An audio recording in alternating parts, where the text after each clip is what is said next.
Hello guys, welcome back to the new vlog. स्वागत छ तपाईँहरूलाई एउटा नयाँ भ्लगमा। आजको भ्लग सुरुवात भएको छ यस्तो खालको लोकेसनबाट। यो चाहिँ हाम्रो घरदेखि 4 किलोमिटर जति टाढा हो होइन।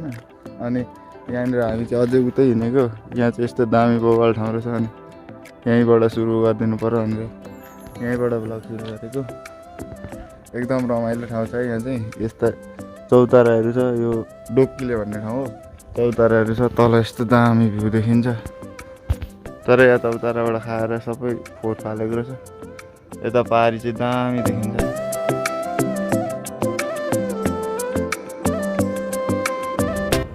यहाँ चाहिँ यत्रो बढाइ मानको भिड छ हुँदो चाहिँ, तर यहाँबाट हेर्दा चाहिँ दामी देखिने रहेछ। डेरी तपाईँ कुदाउने भाइ? अहिलेसम्म चाहिँ मैले कुदाएँ, अनि अब चाहिँ डेलीले कुदाउनुहुन्छ कि भनेको नकुदाउने अरे। त्यो त अलिकति छ नि।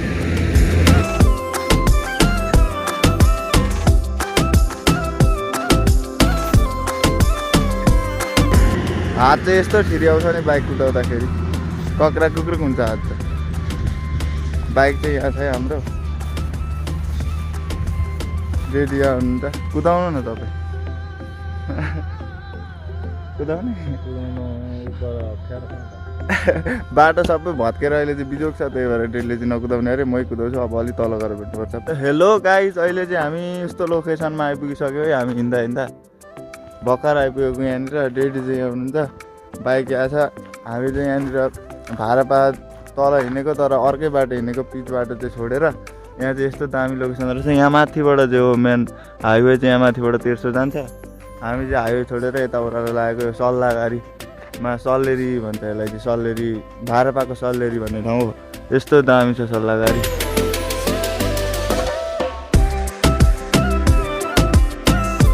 भारापाको रानी सल्लै सल्लाह छ, यस्तो दामी छ, कडक।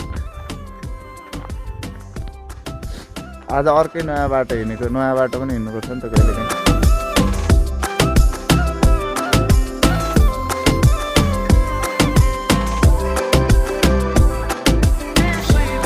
गाइज फाइनली हामी चाहिँ यस्तो ठाउँमा आइपुगिसक्यौँ। यस्तो पछाडि यो लालुपाते फुल छ। अनि यहाँ पछाडि एउटा घर छ। डेडी चाहिँ यहाँ जानुभएको छ। म चाहिँ यहीँ बसेको पर्खेर। अब डेडी आउनुहुन्छ, अनि अझै उदो जाने हो हामी। बाटो चाहिँ छैन, गाडी नै नकुद्दो रहेछ होइन। गाडी नै नकुद्दो रहेछ। अनि यतिकै गमराङको गुम्रुङ पार्दै झार्दै लिएर आएको। ठिकै मजा आइरहेछ।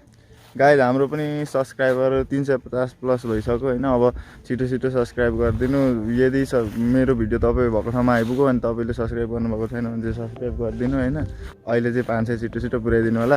हामी सबैको च्यानल हो यार, सब्सक्राइब गरिदिनु न यार। आइपुग्यो भिडियो भने यार, भिडियो आइपुग्यो भने 1 लाइक हानिदिनु होला। अनि सब्सक्राइब गर्नुभएको छैन भने सब्सक्राइब चाहिँ गरिदिनु होला।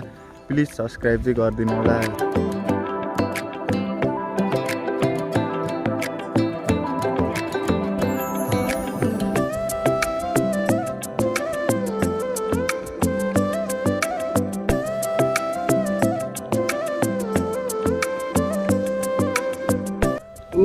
गाइज अहिले चाहिँ हामी यस्तो ठाउँमा आइपुगिसक्यौँ है। यो पछाडि यस्तो छ, अगाडि यस्तो छ। अब यो बाटो चाहिँ डाइरेक्ट पर कुपिली निस्किन्छ। अनि कुपिली निस्केर चाहिँ चतुरीतिर लाग्ने हो। चतुरी मैले चाहिँ यहाँ अम्बा देखिरहेको छु, अम्बक। अनि अम्बक टिप्ने हिँडेको।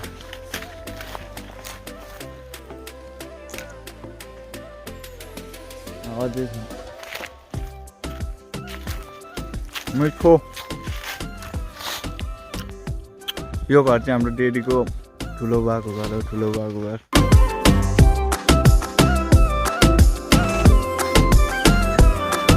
अम्बक त छन् टन्नै, तर चाहिँ यस्तो भएको छ। तर काँचेर खत्तम।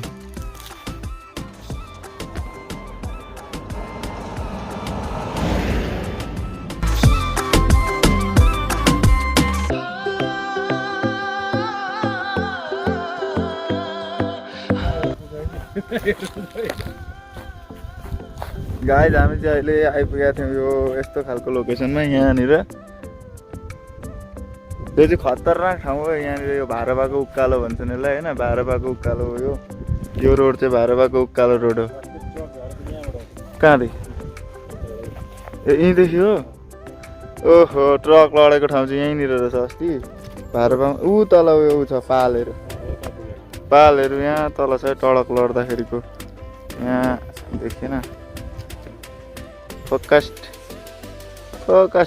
गर्दैन देखेन त्यहाँ तल पालहरू छ के टुक्रा टुक्री छ ट्रक लडेको रहेछ यहाँदेखि अलिक पर्तिर यता चाहिँ सल्लेरी हो सल्लेरी घुम्तीदेखि छेउमै हो यो चाहिँ भारतको उकालो भनेको यो हो भारतको उकालो कि माथि सबै यो भारतको उकालो पर्छ यो यहाँनिर चाहिँ एकदम खतरनाक ठाउँ हो यो चाहिँ गर्मी चाहिँ यति हुन्छ नि यो जाडोमै पनि यस्तो गर्मी छ नि यहाँनिर अघि बिहान त यस्तो जाडो थियो अहिले त यहाँनिर आइपुगेपछि त गर्मीले ज्याकेटै फुकाएर फाल्नु जस्तो भइसक्यो ऊ तलतिर पनि रोड चाहिँ जतासुकै के आजकल अब हामी चाहिँ सिधै घर जाने हो अनि घर गएर के कामहरू गर्नुपर्ने छ अब आजको लागि चाहिँ भ्लग यतैतिर एन्ड गरिदिउँ सब्सक्राइब गरिदिनु होला च्यानललाई लाइक गरिदिनु होला भिडियोलाई